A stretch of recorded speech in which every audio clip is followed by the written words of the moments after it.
திருநெல்வேலி பொக்கம்பட்டிலேருந்து இப்போ நம்ம எங்கே போயிட்டு இருக்கோம்னா மதுரை ரெல்போட இறக்கிட்டு நம்ம சொந்த ஊர் பொக்கம்பட்டிக்கு தாங்க போயிட்டு இருக்கோம். நைட்டு பூரா கண்ணு முழிச்சு வண்டி ஓட்டினால தூக்கம் கண்ணை சொக்குது.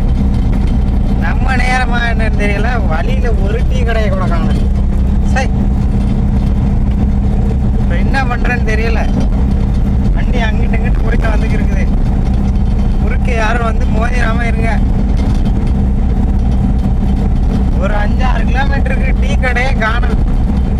ஒரு ஓரமா போட்டு படுத்து தூங்கிட்டு கொஞ்சம் எடுத்துட்டு போகலான்னு பாக்குறேன். நீ பாருங்க வண்டி கண்ட்ரோலை மீறி போய்க்கிருக்கு. என்ன பண்றேன்னு தெரியல. பின்னாடி வர ஒரு பொலிரோ பிக்கப் வந்துக்கிருக்கு.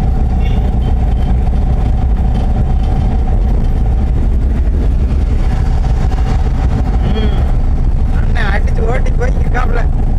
நம்ம வண்டி 45 தாண்ட மாட்டேங்குது தூக்கம் வர்றதுனால. பாருங்க. சரிங்க ஃப்ரெண்ட்ஸ், ஒரு ஓரமா ஆல்ட்டு போட்டு படுத்து தூங்கிட்டு அடுத்த வண்டி ஸ்டார்ட் பண்ணல வீடியோ போடுவோம் பாருங்க. மறக்காம லைக் பண்ணிருங்க. இவர் தான் நம்ம கிளி. வண்டி ஓட்ட சொன்னா என்கிட்ட வண்டியை கொடுத்துட்டு நீ என்ன புடுங்குற வேலையான்னு கேட்குறா. அப்படி இவரெல்லாம் கிளியா குடிங்க தெரிஞ்சுன்னா என்ன பண்றது பாருங்க ஃப்ரெண்ட்ஸ். வண்டி ஸ்டார்ட் பண்ணல தூங்க ஆரம்பிச்சது. இப்பதான் முழிச்சிருக்கா அப்படி. சரி பாருங்க ஃப்ரெண்ட்ஸ், ஓரமா போட்டு படுத்து தூங்குவோம்.